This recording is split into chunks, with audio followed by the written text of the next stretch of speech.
think there's no doubt that Baghdadi does have delusions that he is a historical leader and somebody who, in the broad sweep of history, will be recognized as someone who was caused enormous upheaval in the heartland of Arabia.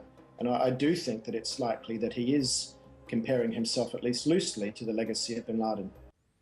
Martin Chuloff, Middle Eastern correspondent for The Guardian, the British newspaper. Chuloff says that ISIS leader al-Baghdadi is delusional in comparing himself to bin Laden. Reports say Baghdadi was seriously injured during an airstrike back in March. According to The Guardian, in an exclusive report, al-Baghdadi is slowly recovering from his injuries, but has not resumed taking over the day-to-day control of the modern caliphate. For more on this story, we're pleased to be joined by Ryan Mauro, national security analyst for the Clarion Project. Ryan, we've heard that al-Baghdadi was on his way out long before this. Do you believe this is a credible report? Sounds good. Well, it's hard to tell because there's two very similar stories and they might be connected. It's possible that he was actually injured a while ago and now the report is resurfacing because more sources now know about it. Apparently there were two strikes, one that came very close to hitting him and then another one that actually did injure him, if the report is true. But as has become a very common phenomenon in these type of conflicts, we always hear about these people being injured and killed and then they resurface. So I wouldn't go to the bank with it, but the story that's being told in places like The Guardian does make sense. There's no apparent holes in it. Ryan, we appreciate your comments. Let's also welcome in from our Newsmax TV newsroom, former CIA analyst Lisa Ruth. Lisa, we want you to analyze this report about an injured al-Baghdadi. Do you believe that's a credible report? I believe that, sort of as Ryan was just talking about, what it really highlights to me is just how bad our intelligence is in the area. The fact is, we don't know. I think he was injured at some point, but when I look at this, it tells me not only, we know there's lack of journalist coverage here with good reason, but it also really suggests the intelligence on the ground is still not where it needs to be. We just don't know. And I think you have to also look at it and ask the question, is there a reason that perhaps ISIS would be putting this out there? They are so good at social media, so good at spinning the stories. I think you have to take into account the possibility that they have a reason that they want to put that out there as well. Well, we'll keep an eye on this and see if the story turns out to have some veracity in this instance. Let's turn to another story of international concern and national security concern, the fact that American naval ships are en route to Yemen, trying to stop any influx of Iranian weapons to the Houthi rebels there. Congressman Adam Kinzinger was on CNN last night, and here are his comments about the situation. If at the end of the day these Iranian ships have weapons on them for the Houthis and we simply fly over them and then watch them dock and resupply, you kind of wonder at the end of the day, what have you accomplished? And you might look a bit toothless. So look, it's a really kind of a tight wire that the administration's walking here. You don't want to escalate the situation, but you also don't want to back down from a pretty serious problem. So Lisa, you hear the congressman himself, a military veteran. What's your assessment of his comment? And I would agree. The first point is, I think the U.S. did feel that we had to do something here to make a show of force. The question is this going to be more than a show of force? And we're in a difficult balancing act right now. Of course, keep in mind the Iranian nuclear talks are starting as well today, starting back up. And as everybody knows, we're in this very sort of weird environment where we're trying to negotiate with Iran on one hand, but at the same time we're watching this very carefully in Yemen.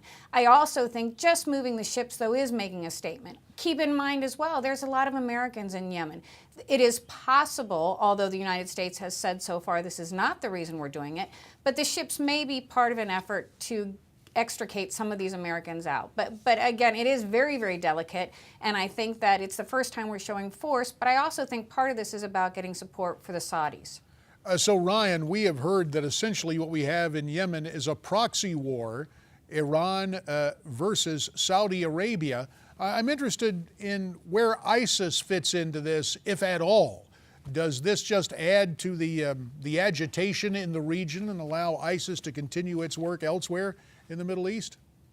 Well, the third element that exists there is Al-Qaeda, which is gaining a lot of ground in the midst of all this chaos. But they've been gaining ground over the years. They've been there for a long time. They're very well entrenched. But now ISIS, and you see this in their English language magazines, is really going after the credibility of Al-Qaeda's branch in Yemen, saying we're now on the scenes and we're the ones that are going to fight the Iranian-backed Houthi rebels. And what we see is that wherever Iranian influence becomes more apparent, ISIS becomes more apparent. And that appears the reason that that happened is because there are Sunni jihadists who may like Al-Qaeda, but see ISIS as the stronger horse. So Al-Qaeda's bad enough already there, but now we are starting to see flickers of ISIS growing there, and that does seem to be the next spot where they really want to break out of. So, Lisa, let me get your take on this. Al-Qaeda in the Arabian Peninsula, in what Ryan suggests is a kind of competition with ISIS. Do you see it that way? Absolutely, and I completely agree with Ryan. I think that, of course, we're in a situation where we all know that the militants love a vacuum, and Yemen is now creating this vacuum situation. So Al-Qaeda, what we've seen since the situation in Yemen has exploded, Al-Qaeda has started to gain even more prominence, and they're making comments like there's a bounty on the head of the Houthis. They've announced that they are still looking to kill Americans.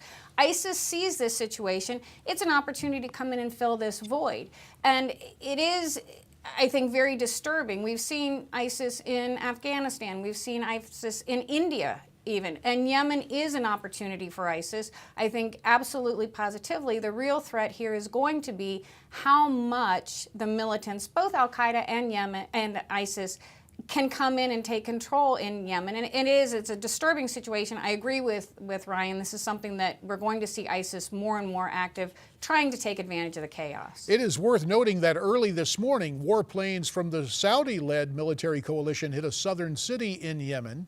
The Saudis had announced they were halting this bombing campaign. Does resumption of this air assault mean that the Saudis are going to accelerate and take more aggressive action, Lisa? I think the issue here, one of the things that's just of concern to me is Saudi Arabia took this action after the Houthis took an army base, an arsenal. It raises the question of whether the Yemenis on the ground can do anything without the Saudi airstrikes. It's a real problem. I do think it creates this issue of less chance for a ceasefire. However, I do think in this case, the Oman peace plan, for example, there is an opportunity here, but certainly fighting never makes that easier. And I think that we're going to see the Saudis really watching the situation very, very carefully. They're not pulling out. Ryan, Mauro, last 30 seconds to you for an overall assessment. Sure. Well, what happened was, if you look at what the Saudis said, was that they ended the operation, but then they began a new one. That essentially was containment. They said that they pushed back the Houthi rebels to where they wanted, but now they were going to stop them from expanding. So what the media characterized as essentially being a ceasefire, that really wasn't the case. And one of the other things that the media missed was that in Ayatollah Khamenei's big speech the other day, where he basically ripped apart the nuclear framework, he essentially declared jihad on Saudi Arabia. He came one step away from it. And then the other factor you have to consider is the fact that the U.S. is pressuring Saudi Arabia to scale back the airstrikes. It's something that bears watching. We appreciate your comments. Ryan Mauro, thanks to you. Lisa Ruth, our thanks as well. And coming back with Ford O'Connell after this break on America's Forum.